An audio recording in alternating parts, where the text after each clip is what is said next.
Hi, and welcome to PJ and the Beard.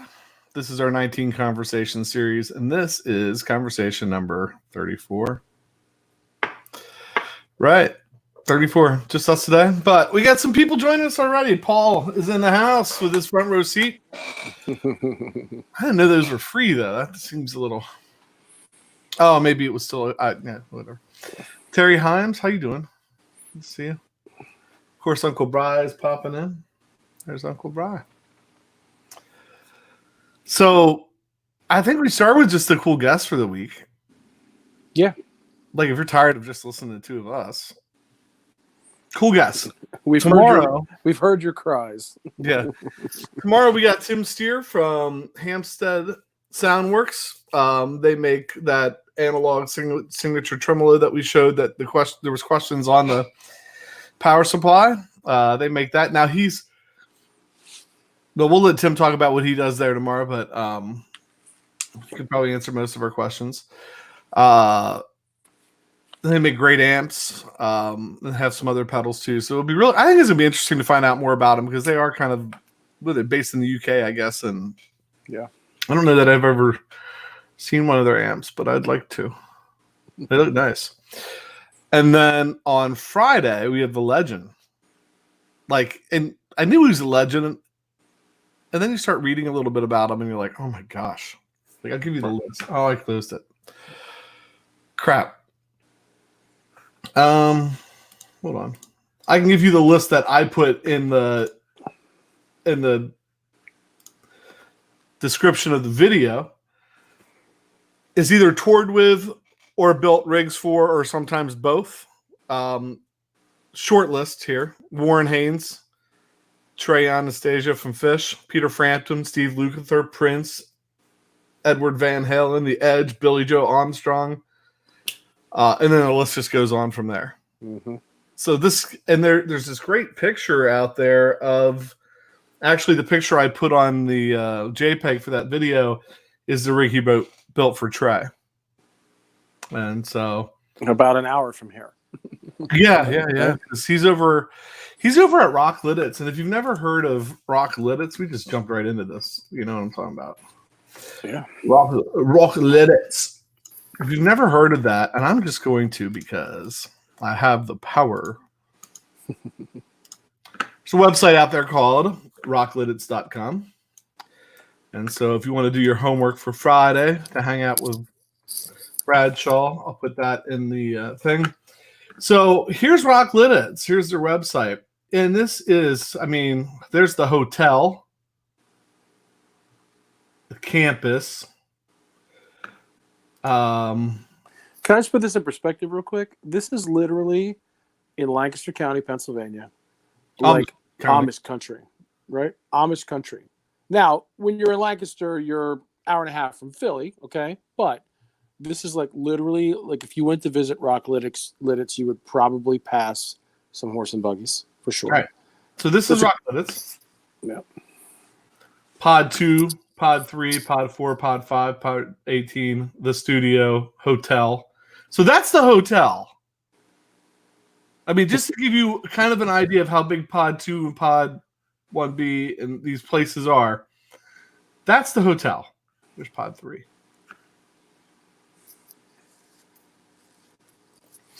So this is a complete touring, my understanding, and maybe Bob will know a little bit more about it, but if you're taking a band and you're going on tour, everything that you need is here. From an indoor space to set up your entire outdoor stage, lighting, fireworks, the whole 9 yards, right? And to test your system. In the other place, there's a store called Tone Tailors, which is a music shop, and then Bob Bradshaw has his shop in there. But then there's also different lighting vendors and all the vendors that would support, and it is amazing. And when you pull up, like Pat said, you're driving through the middle of nowhere and you pull up, and then there's these huge structures and stuff, and it's really crazy. Yeah. What else? Anything else, Pat? No, I think Clare Brothers. If Clare Brothers doesn't have a space in there, but Clare Brothers, whether they are right there in the middle of that, they make the speaker enclosures for touring artists all the time. Anybody, Sting, U2, the whole thing. Clare Brothers are like an industry standard that are all in there too. It's just crazy that it's right there. Yeah, Four Wall Entertainment, Atomic, Clare Global, Clare Brothers, Clare Solutions, Entertainment Technology, Custom Audio Electronics. Like, I mean, everything's here, and Tour Supply. I mean, you get it. Everything's there, and so these guys, they come in, they stay in the hotel, I guess. There was a story on Facebook the other day. I guess the whole band for Green Day went out to the bowling alley to celebrate a birthday, and so they were obviously over at Rock Lidditz getting ready for some show or tour or whatever, and yeah, because these are like Jason said, a lot of it is you're testing your staging and building everything out and kind of what it's going to feel like in an arena or a stage or outdoors anywhere in the country and in the world for that matter. It's like where they do their Lego building and play with it and set it up. So. Brody asked if Paul knows you're wearing that. I'm wearing Authentic today. The best thing about what Brody just said, if Paul knew it, that'd be great because then he'd be paying attention. So he's talking about PRS because he knows what a PRS fan I am. I don't know. Like we joked that the walls around PRS are closing in because we're talking to people all around him. Right. We're coming for you, Paul. Well, I keep joking about getting Warren Haynes on the show. I guess we will be one step removed from him in some fashion. That's right. Right? Mm-hmm.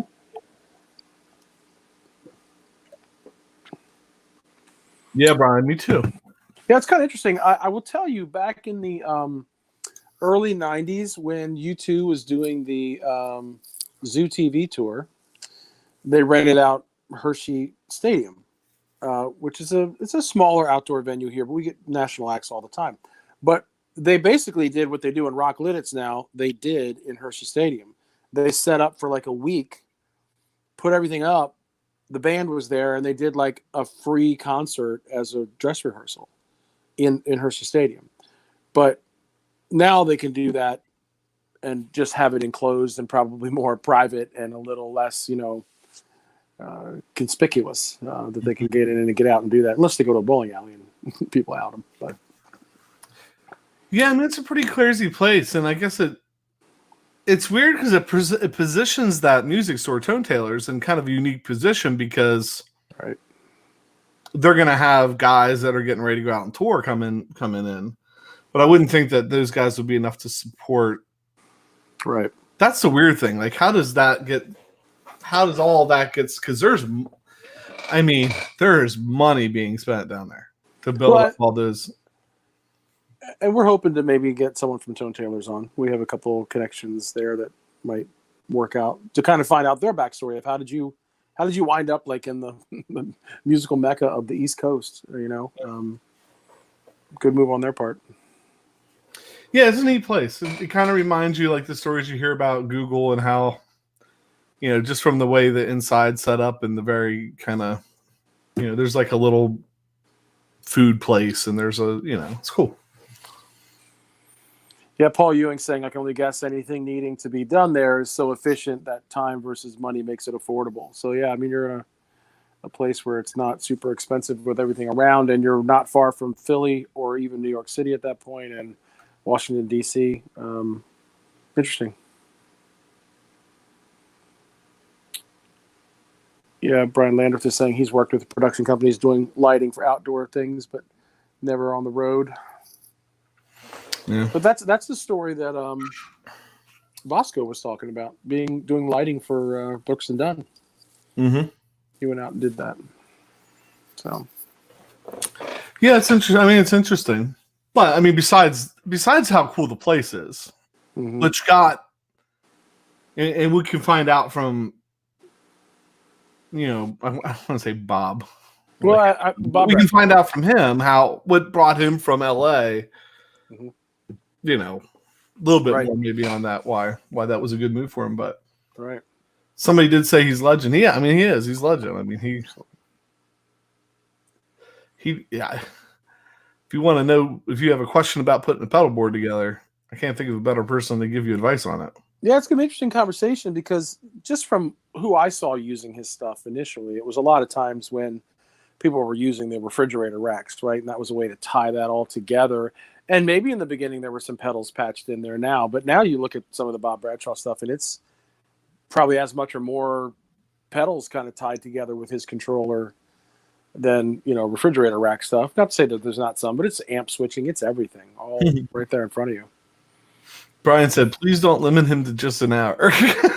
Well, the problem with it's a twofold problem. Right. There is the slight problem if we go too far past an hour, my wife is gets annoyed with me. And she's I don't want to annoy her. But the other problem is when we reach out to these people and ask them to do the show, we tell them an hour or less. Will you give us an hour of your time? Right. And even though some people, like if you keep going, they will. We've kind of noticed they'll happily kind of go along with you past that hour. Mm-hmm. We've joked with them in the pre-interview about creating a safe word.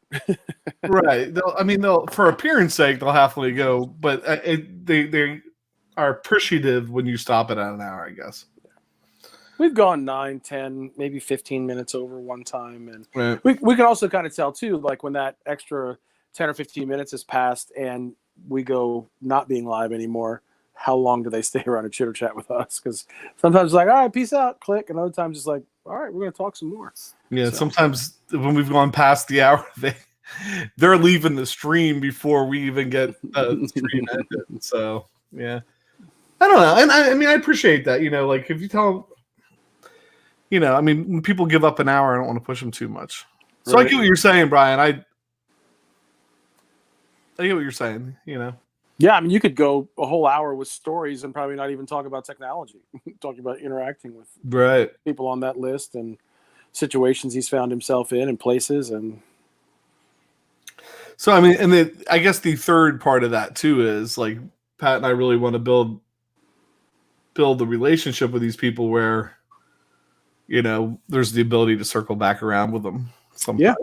Yeah, because, some of the people that came on as guests had already done a full interview with us. Mm-hmm. And did the live stream, and some people have done the live stream, and we're hopeful to circle back with them around and do like a full interview. So yeah, it's about building those relationships and being respectful to them and their time. But everybody's been great. It's been really stunning, the people we've had on and how gracious they've been and how engaging they are. So right. So that's where we're. Just so FYI, I guess. But you get them to go a little bit longer. Yeah, we want to be respectful to the guests, and nobody wants to see the hangry beard because we're between him and dinner when it's wrapping up. And oftentimes there's something cooking in the kitchen that I think is wafting downstairs, and then he's got to man the grill. He's waiting for me to come up and cook whatever goes on the grill or whatever, and been grilling a lot with the state of affairs. But yeah, and I do get. Oh man, I'm hungry now. Sorry to bring that up. It's like Pavlov's dog. I just rang a bell, and you're like, I'm so hungry. Yeah. But yeah, Brian, it'll be interesting. Yeah. We'll see. Yeah. Anyway, pedal of the day? I don't think we have a clip of the day. No, we didn't do a clip of the day, partly because we just sort of bumped up against time and didn't communicate very well since the last show. But fortunately, we communicated enough to have a pedal of the day. And sticking with our theme of our next series, I have the Moore. It's from the Spark series. It's just simply called the Tremolo. And you can see how small it is. It's one of their very small, like little brickish. Here's a mouse. You can see. So really nice. This one and two other pedals from the Spark series are on my mini travel board that we talked about yesterday when I rip the tone bakery off of there. So there's also the distortion and the overdrive of this series. So pretty simple. Of course, I think you can see why I like it. Click and then so it lights up. They're pretty loud switches, right? But it has a depth, a tone, and a rate. These little knobs are not super conducive to adjusting stuff on the fly because the pedal sits like this when you're looking at it, so it's behind you and it's near the pedals. But I mean, they all light up, but you're going to make some minor adjustments at best with that. So I liked it. I was trying to build like a true mini board, and it doesn't get much more mini than that. I have the Duesenberg plugged into the clean channel of the Classic 30. We don't normally demo the pedal of the day, but I had everything set up and I was dorking around earlier. So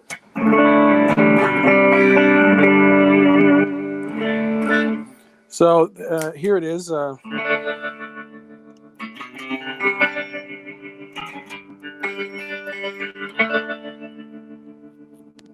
That's the fastest, obviously. So this is the slow.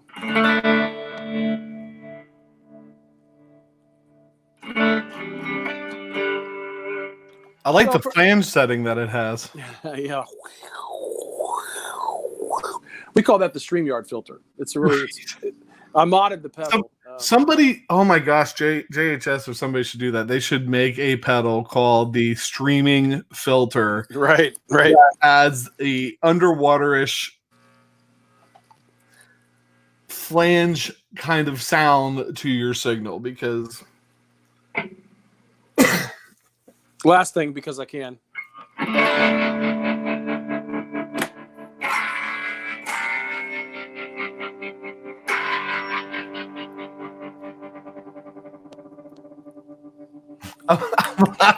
I'm laughing here because he won't believe me. Well, I believe you, but it's really funny because sometimes, like when I listen here, and then later on I'm walking or I'm in the car or something, I'm like, oh, that sounds a little bit different than it did in my ears, but who knows? So that's the pedal of the day, the Moore Tremolo from the Spark series. The only thing that will make it better is if it lit up blue, but cool little series. Probably end up maybe parting out my travel board as we keep going, however many conversations we're going to have for pedal of the day. But put them back nicely because our friend Michael McEnany, who's been on the stream a few times as a commenter, kind of put that pedal board together for me and did a really good job. So I should put it back together as nicely as he gave it to me when he fixed it. So. Brad Miller said, "Good afternoon, guys. What are we doing today? We're doing the same thing we've done the last few days. Absolutely nothing. I think we've taken it to a whole nother level today." yeah, really. I mean, we talked about who's going to be on Wednesday or Thursday and Friday, and then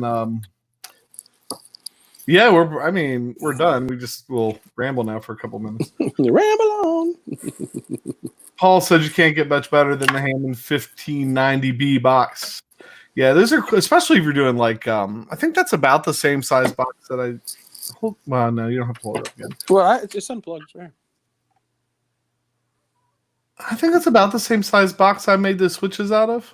Yeah, I mean, this is literally almost like the JHS, the red remote. I mean, yeah, same size box. Yeah, it's a little tank though, and it's comes with pre-cut Velcro and the fuzz, no extra charge. But they put the wrong side. What's that? They put the wrong side of the Velcro in. Oh, yes. All right. There's a hey, there we did. We found a conversation. There's a conversation for you. So, do you in the chat want any of the pedals that I have sitting within arm's reach? Do you like the side that Pat had on that pedal, or do you like that side on your pedal? What is it called? The hook and something else, right? Yeah. Is there the loop and the hook? Well, right?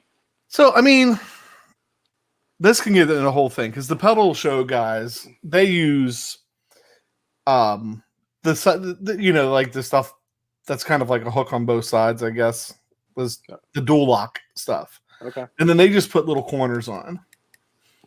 And you know what? I had that dual lock one time and I must have had bad stuff because mine didn't work. So I went back to using this like that I get in rolls at the hardware store, and this stuff doesn't come off. Well, everybody says it comes off. I never had. I can't. I mean, I got to get a pair of those pliers to rip it off the back of a pedal. Yeah, Brian said fuzzy side on the board, door lock on the pedal. See, I don't do that. I like this on the back of the pedals and the.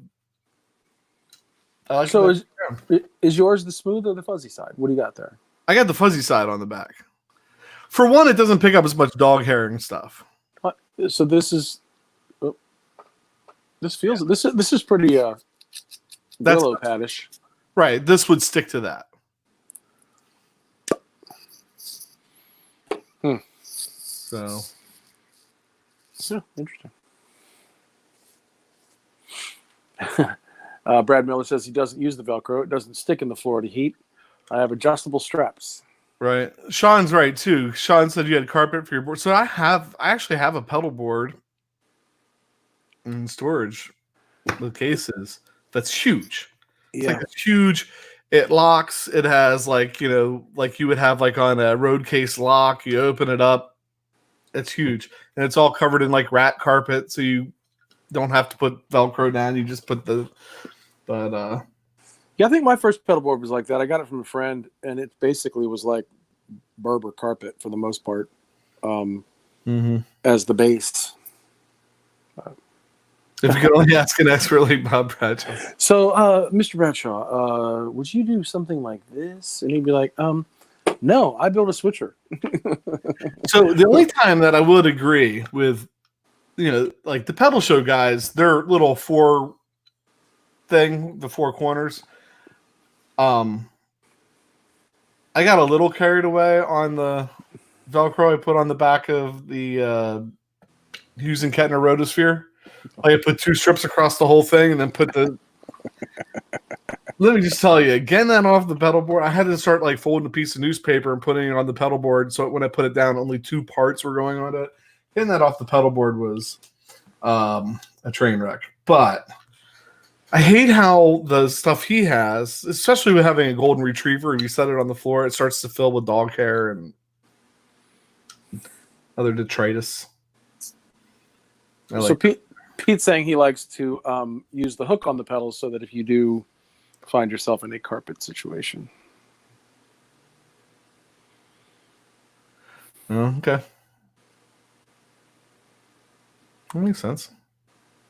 Actually, I think I like the other same kind of philosophy, but the other way around. Like if you take this off the board and set it on the carpet as you're moving stuff around, I don't want it to stick to the carpet, which my carpet isn't that bad, but the stuff at the church, they'll stick to that.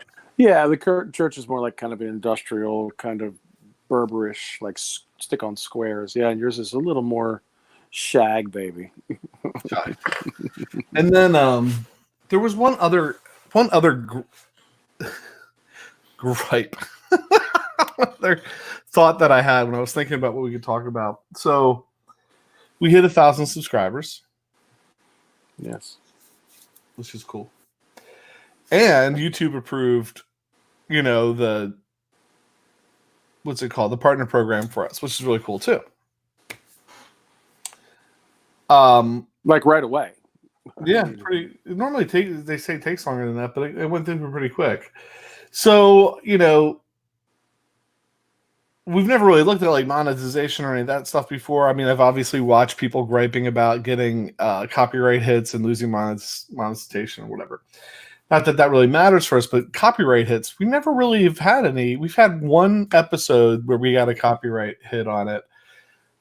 And then all of a sudden yesterday, like the episode we did yesterday, where we played that like 45 seconds of Albert King, got copyrighted, got hit with a copyright. And then it says that all proceeds from that video would go to them. So here's what I'm thinking. And it's not that I care about the money, because, like live streams don't get watched a whole lot post, especially ones where you don't have a guest. Not that I care about that. But here's what I'm thinking. So I hit, it said options. you have options. So what are my options? So I hit options and it said you can mute the sound. There was 2. The one that we did with David Barber. Who do we have on that day for the clip? I don't even remember, to be honest with you. He just passed away. Oh yeah, he sings.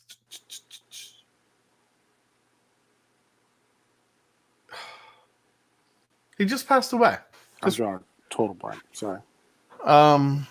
He was playing an acoustic guitar and singing. You picked a song that wasn't his most famous song. Sweet Moses, I picked it, and I don't remember it. Oh crap! I mean, it wasn't. I didn't pick Phil Keaggy today. No, because Phil Keaggy's alive. Playing acoustic. I keep wanting to say People Get Ready and Curtis Mayfield, but it's not. Somebody that just. What was his big song? Oh, yeah. Yes, I know what you're talking about now. Oh my goodness. Yes, someone help us out on the chat. I didn't realize he played guitar. Right? Don't worry. I almost said, "Don't worry, be happy." That's Bobby McFerrin, but yep, super famous guy. Oh my goodness. And now that you've said a couple things, and I've said a couple. Oh yeah, things Buddy Guy did a version of his really famous song. I can't think of the name of the song. If I said the name of the song, you would know it right away. Buddy Guy did a version of it. Like I could see. Ain't no sunshine. Yeah, Bueller. That's it. Ain't No Sunshine. Of course, that's not the song I picked, right? Because I tried to pick a lesser known one. Bill Withers. Yeah. Thank you. Thank you. Thank you, David. We knew we could get David out of the shadows somehow. That worked. Check. Well, yeah, and I kind of intentionally picked something I thought was lesser known, and it was him playing guitar too. So it kind of all tied together, and so apparently I didn't go deep enough in the collection. Is what you're saying? Well, no, it picked up on it. That one too demonetizes your video, but then it says, "What can you do?" So there's a couple options for that video. The option was to just cut out the clip, and you hit a button, and it goes and it trims out the part of the video that's been claimed. The Albert King one from yesterday, you hit a button and it goes in and it removes the sound while the video is playing. You can actually even hit a button. I don't know how well this would work to remove the video sound, but not like say we were talking over the video. Yeah. Like you should be able to keep the talking but remove the video from underneath it. And YouTube says that you can do that. I don't know how well that would work, but and they say that it might not work that well. But here's my point. Yeah, everybody, Brody, thank you. Here's my point. I don't care about the money. How dumb are these companies? Because if you have guys getting on YouTube, people getting on YouTube playing 30 seconds, 45 seconds, a minute, and I've heard so many people ranting about fair use and demonetization and all this, but this is my thought. If say you were like a real channel and you had like 50 or 100 or 500 people watching, say you're Pete Thorne and you have 600 people watching a live stream. Right. How many people did you just potentially turn on to that artist? How many of those people are going to go listen to some? How many of those people might buy some of the music? Yeah, and it's not like we're playing the greatest hits of our favorite bands for an hour, and that's the content of the channel. This is just featuring something. So you have an hour-long YouTube episode that you are going to totally demonetize the whole thing and send any money that might be made from that to this company. A video that was watched maybe 60 times. So they're going to get a penny for their effort. Meanwhile, anybody, now that I've cut it out, anybody that might have been turned on to that artist isn't going to get turned on to that artist because it's not there anymore. Right. It's either not there or it's a brilliant playing of a video with no audio and they're messing with their device the whole time, figuring what are they doing wrong if they can't hear it. And it gets even better because then the first video that we ever did that got demonetized, yes, we were doing an envelope filter and I was playing. I'll give you a hint. Right. Let's see if we can get this one demonetized. Right. There it is. Maybe I played a little bit.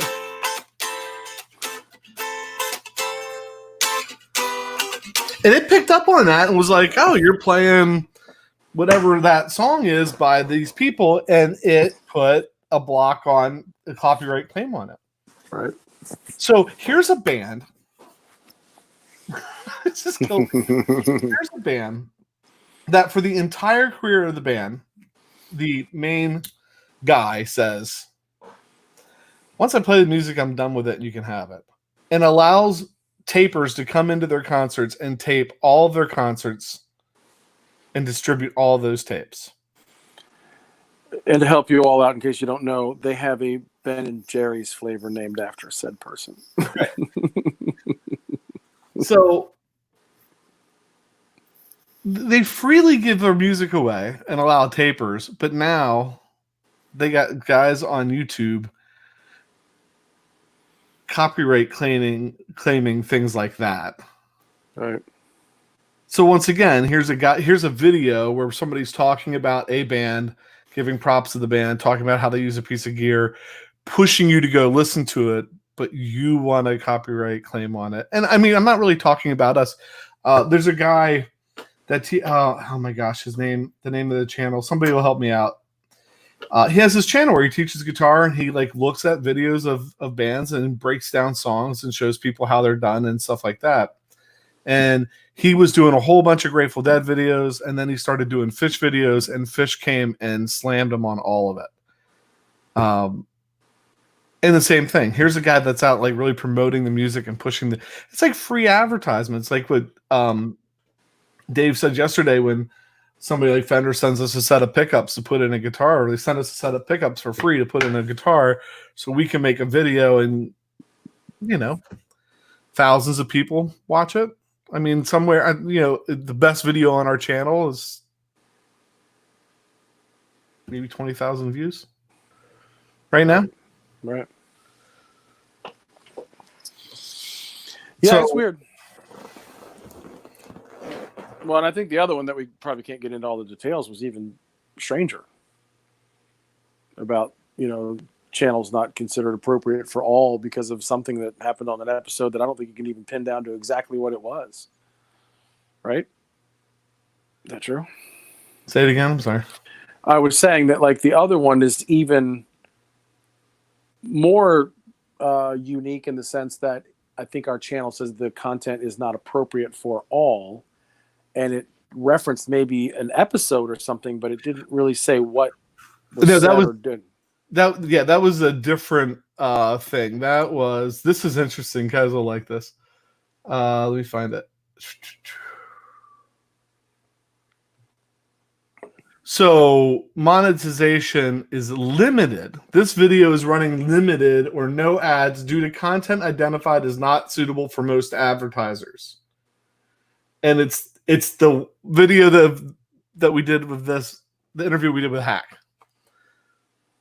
So every other video in the 19 conversation series, no problem. Hack's video limited because it's not appropriate. So I don't know what Hack did. I don't know what Hack said. It's all Hack's fault. You think he would know? My money's on me, but I have no idea what it was, so I don't know. Right. So Brody said Leland Skyler. Sklar, yeah. Yeah, Sklar. Who's that? He's that bass player. Plays with Toto. Super long. Makes your beard look like stubble. Right. I knew that. Yeah. Did he? I wonder. He's like been playing music and playing along to it. I watched a couple of them, and I was wondering to myself, wouldn't it be a trip if his songs if he got a copyright claim playing his songs? Well, because he's played on a million hits, so he couldn't even be like, "Look what I did on this song."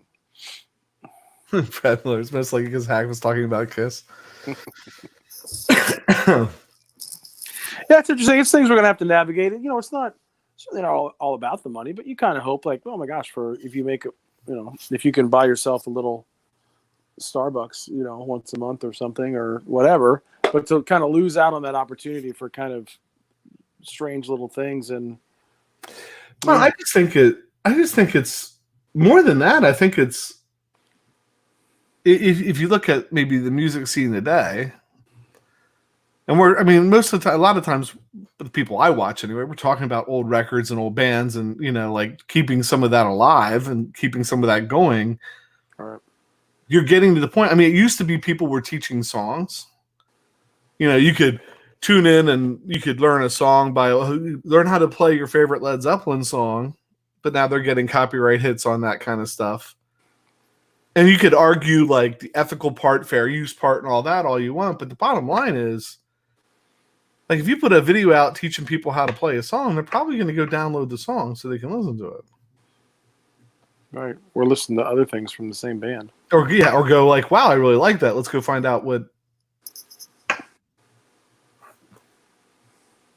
Like Thirty said that's exactly what happened. That's so great. Because I was wondering, Paul Simon put out a video of him playing one of his songs. I was like, wouldn't it be great if he got copyrighted for that? Yeah, because do they know who's the person in the video doing the song? Like, no, and that you're using it with permission, or maybe you're that actual person.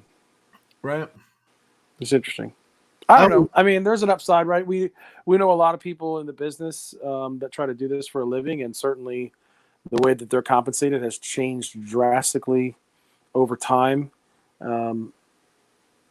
With either YouTube views or even just downloading songs, or the whole Napster thing, right? You can go back to there's two sides of that coin for sure, but it's not like a lot of those people I think that get those copyright hits are bilking the Jimi Hendrix Foundation because they played a clip of Jimi Hendrix. You know what I mean? They're not right because you taught somebody how to play Voodoo Child, or because we show a 30-second clip of him, or now. I mean, granted, there's people that are taking advantage of it, but I think there's more to it than. I don't know. I mean, I don't know what the answer is. I just think it's weird that somebody plays 45 seconds of your video and you think, like, do they make? I don't know. Maybe they make a lot of money doing that. Apparently, they have people that are paid to do that. To just go look for places where their videos have been. Right. Maybe we try to find a copyright attorney or something to come on. Yeah, I don't know. I mean, I certainly don't want to use somebody's work illegally. Like, I mean, I don't want to be stealing from Albert King and his legacy. Right. On the other hand, I mean, I think all I'm doing is showing respect, talking him up and sharing that music with somebody that maybe doesn't know it. Right. Interesting. I don't know. People are probably. I know I'm semi-tired of the copyright rants that you see on YouTube, so maybe I shouldn't have brought it up. But well, it's hard because we talk about it kind of like, and before there was any monetization, we're like, we care, don't care. Now that there's monetization, we're like, we care, don't care, but we'd kind of like to know what triggers it and what are all of the things that we have to factor in, because we try to be careful, because I think even if we pick an artist we like, we don't always pick, the hit, or we pick a section of a solo that's in a song we like, but they're so far away from the song at that point that we're just really featuring the person's ability. Like, even when I picked Eric Johnson playing the piano on Wind Cries Mary, I did it on the solo part, where you'd be hard pressed to know that that's even the song he's playing. But right, and what channel it's on is important too. Like, because if it's on his channel, because nobody's going and listening to it. They're running an algorithm that's looking for that signature and comparing it to some other place where computing power to do that is amazing, but right. YouTube is beyond any logic. Yeah. Well, and I could see where if it was like, hey, we think you stole this content, and you would go and you would put in, using it for fair use and type Y and how long or whatever, and then it would go out and maybe be approved and not disputed or whatever. But there's like a whole weird way to dispute, and right. I don't know. Every one of my live streams, which aren't that many, have a copyright claim. I typically play an obscure song from my youth. And most people have never heard of the band that I play. Yeah.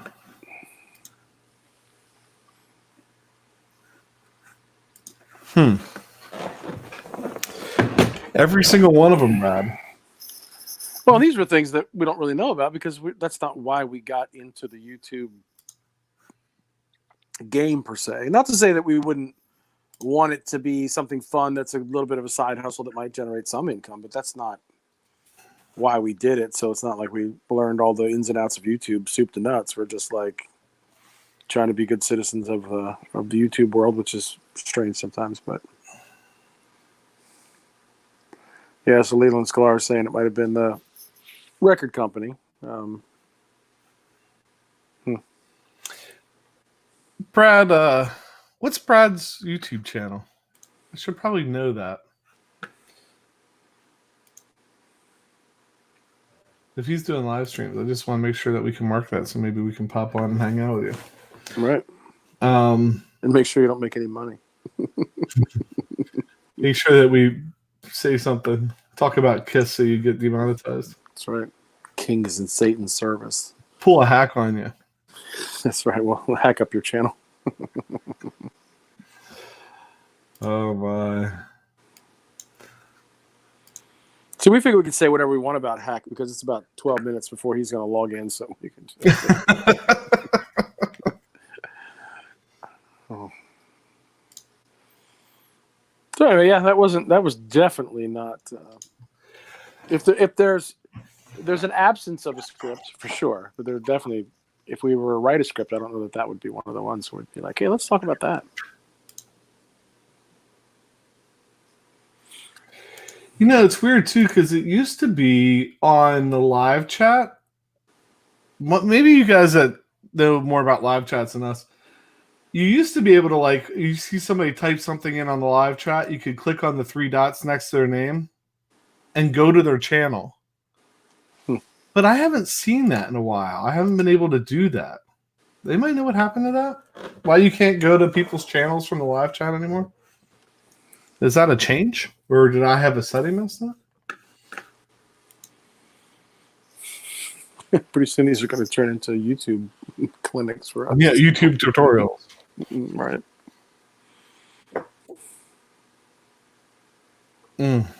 So anyway, there's my big question. Why can't I go to people's pages anymore? Pete Hickson said he noticed that too. All right, so it's not just me, Pete. I used to use that a lot. Like, you know, if people would comment about their channel or something, I'd go and check it out and subscribe to it and help them out. And yeah, without having to fully go into leaving the chat and go into something else. And anyway. Yeah. So do we have anything else for this hour? Something we can uplift the end of the show with. Man, those guys just got on and cried like babies today. Wah, wah, wah. YouTube took my 3 cents. Wah, wah, wah. Not even 3 cents. We probably still owe them. You're now monetized and owe us 30 cents. For the... That's right.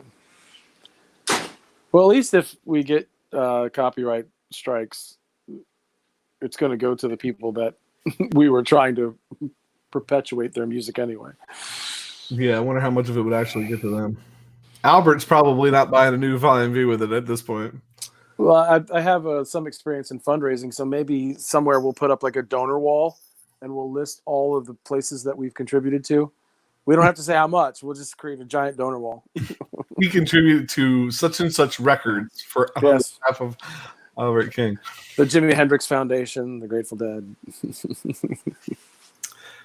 The Hunter Weir Garcia songwriting team. Right. Yeah, Pete said he noticed it too. All right, so it wasn't just me.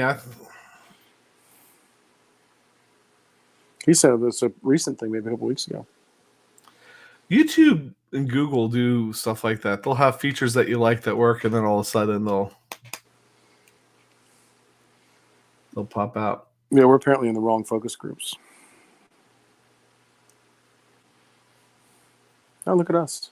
If you had an ad run at the beginning, did you know that you'll make 0.0005? Please tell me it was musician, because then I know we've arrived. Because any one of the bigger videos I want to go watch, that's always the one playing. So, yeah, they pulled that. Brad, do you know why they pulled it, or it just disappeared? Not that it matters. Not that it really matters. All right. I'm not feeling the need to stretch it out today. Are you? I mean, we love hanging out with you guys, but right. Sometimes. This is like what, the fourth or fifth one in a row we've done? I guess. Yeah, our booking agent and our intern have really let us down, getting people on the show. What is he saying? It was for court order classes. No lie. I know Uncle Brian wouldn't lie to us. Is that the ad? Was it the ad was for court order classes, or was the? Have you recently gotten in trouble for violating copyright laws? Or was the fact that they pulled that feature part of the court? Well, they had that big court. They had that big court thing YouTube did when they had the. But I swear that was still going. Like everybody had to change their channel over whether it's content for kids or not for kids and all that. Let's see. Nice. I see how it. What he said is, see how it is. Just don't go hang around like you have something better to do. Well, we already clicked. We already we already cut out two of our standing features of Guitar of the Day and Clip of the Day, so we were already a little light on content. And then because of that, I insisted on playing a pedal that, even though Jason's face and words were telling me it sounded terrible, it didn't keep me from continuing to play. Being the ever optimist that I am, well, if I play enough, it'll sound better. But, yeah, that's why I was laughing the whole time. Yeah.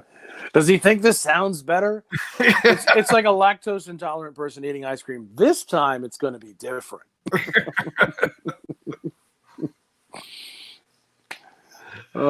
Pete says everyone. Pete's trying to drag us back. Oh, they might go. Let's ask a question. They get them on a rant again. Right. Pete Hickson asks. Does everyone these days still play multiple bands to maximize income? No. All right, moving on. Yeah, I mean, wow. Even our friend Mac, who we've talked about before, and I find a lot of guys anymore. I could be wrong. Like, unless you're a hired gun, right? But if you have a band where maybe you're writing some originals or you have a long-standing relationship, I think being in another band is just more personalities to deal with and more scheduling to try to figure out. So I don't know, man. When I was that's one of the things that happened to the last band I was playing in. I mean, people moonlight all the time, especially guys that make their, I don't want to say living at playing out, but like that is a significant part of their income, and that's what they do. They moonlight a lot. They have several bands, and then they go fill in for other bands. Well, especially those people who were in Nashville, like John Bollinger is like, I might find myself on Broadway at a minimum of like 3 nights a week, just playing with different people. Like the time I told you I saw him, he was playing pedal steel and harmonica. Other nights he would be playing electric guitar or whatever. So it's a big circuit down there for sure. But I don't know. Yeah, even up here, I feel like. What's the over/under on whether we make it to an hour if you stretch it out? Paul said, if you play that pedal tomorrow, it will sound better. Ooh, man, just having a bad day. There you go. We're all in this together. Don't give up, little spark. Oh my gosh. Only if I change things on this end, because Jason is doing this through a laptop and can actually make some changes to the filters where his guitar sounds palatable, but not over here on the iPhone headphones with a amp a foot and a half away. Pete said they had 9 guys that jammed together, 5 or 6 different bands. Yeah. Yeah. Especially the bass players, man. A good bass player seems like they can be in like 5 bands at a time. But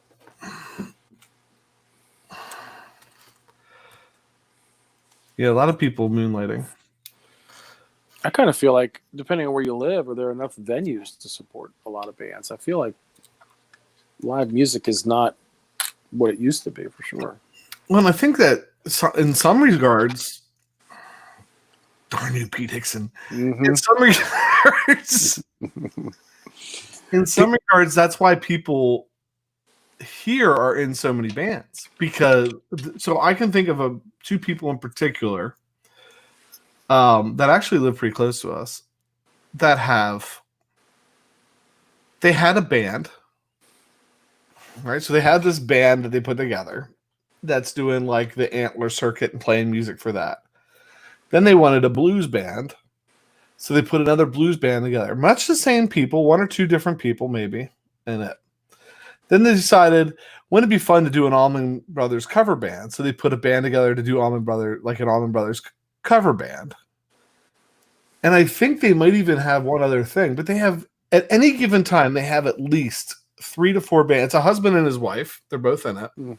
And at any given time, they have 3 so they play almost every week. Or I don't even know if that's true. They play several times a month, probably. But they can't get any one of the bands booked every night, every weekend. Like, you used to be able to book, we used to play 2 to 3 nights a week. It was no problem. You could play Friday and Saturday night every week and then pick up some Mondays and Tuesdays and too. That's hard now. So now they have like, well, maybe this band plays once a month and this band plays once a month and this band plays once a month, but they're playing 3 times a month. Paul Ewing giving us the version of how much wood would a woodchuck chuck if a woodchuck could chuck wood. Live music has never been what it used to be, even when it used to be better. So I'm just wondering if, like, Pete Hickson's Venmo account is just getting flooded now with the bet that he had on some side wager that he could get us to continue to talk about nothing. We are the Ron Burgundy of YouTube. You put it out in front of us, so we're gonna deal with it. Oh my gosh, I feel like I got sucked into that. Yeah, but you knew it. You engaged anyway. I'm not. That's good. Oh my! All right. Well, with that, all right, we're getting close. I have one thing. Do you? I do. Well, I might, because, well, why wouldn't I? Right, because you can share screens and stop and start the stream. You are in charge. Where is it, though?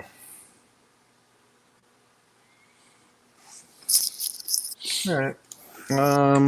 Just need to add some more information into my search string.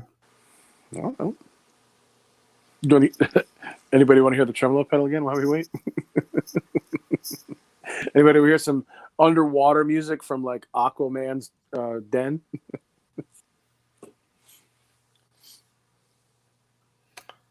I don't know why it's being. I mean, I've had the picture up like 5 times today. Why would it be hard to?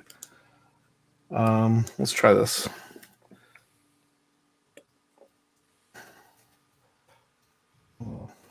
YouTube didn't to watch me type and search things on the internet, so mad at me. Oh, where is it? Like, I've literally found this picture like 5 times a day and downloaded it. It really shouldn't be this hard. Brian Landreth at 6 minutes now. Oh, Brian Landreth, whether he's just trying to stretch. Hey, there's Hack. We just got done talking about you about 11 minutes ago. I don't know if Brian Landreth is trying to stretch out the show or if he's being truthful when he says, I think I found out your hot rod telly. I found out your hot rod telly and Wildwood. Because wasn't it a question whether that was a special one built for Wildwood? Was that part of that conversation? He thinks it is. I don't think it is, but I haven't, because I don't have any numbers. I'd have to take the neck off to get numbers out of it and stuff, and I just... Not that adventurous. Right there it is. Okay. That is the tray, and that is actually in Tone Tailors in Rock It's where they have his rig set up. So, like, bummer that was not the day we chose to drive 45 minutes to visit Toad Tailors, because it wouldn't have been awesome to walk in and find Trey's rig sitting there in Toad Tailors. Right. And it kind of looks like it's like in a hallway. Right, it literally is, because this is the hall that goes from, I think the main store would be here at the bottom, and that's going out. That's hard to tell. Another picture of Trey's rig on stage. But you know what I was thinking when I saw the picture? I was like, man, that's really wild that not only did they do that, but here's his rig on stage. Like, he must have brought his freaking carpet to them too. Right. Maybe it's truly a magic carpet. I hope they had that laundered before.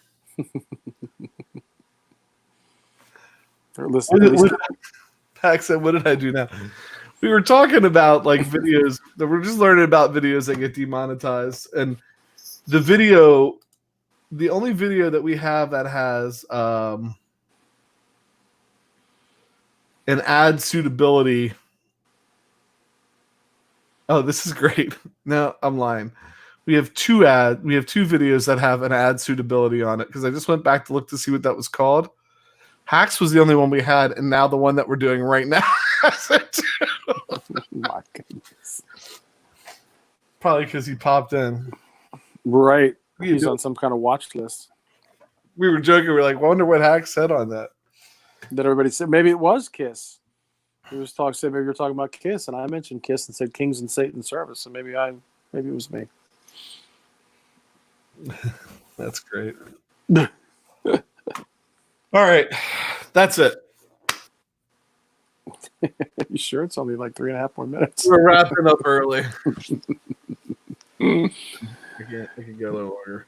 Well, you have some loyal friends in the YouTube world for people to hang around for 57 minutes for that. Thank you. For the first time, I'm happy about the quarantine. We got a captive audience. It's like prison ministry in here. Where are they going to go? No, we appreciate everybody that hangs out with us. Thank you for the hour of distraction, everyone. Right. All right, I've already made extraneous noises, so I'm not going to make any more with the guitar. But with that, last question. Brian wants to know when Mrs. Beard will be a guest. She'll probably agree. But she hadn't done her hair yet. She was like, I haven't done my hair. Maybe. Mrs. Beard in a baseball cap with a ponytail pulled out the back. I'm telling you, we're going to hand her guitars and make her tell everybody what they are. Yeah, I think she'll win. If there's a prize, she'll win it. All right, so anyway, tune in. You want to give them the rundown again for those who might have joined? Tomorrow is Hampstead. Tim Steer from Hampstead. Soundworks. And then Friday. Friday is the one. The other BB. Yeah. Yep. Bob Bradshaw. So yeah. All right. So with that, I'm PJ on behalf of the Beard, reminding you, no matter what you hear, you never have too much gear. Can you hear the tremolo? Sounds great.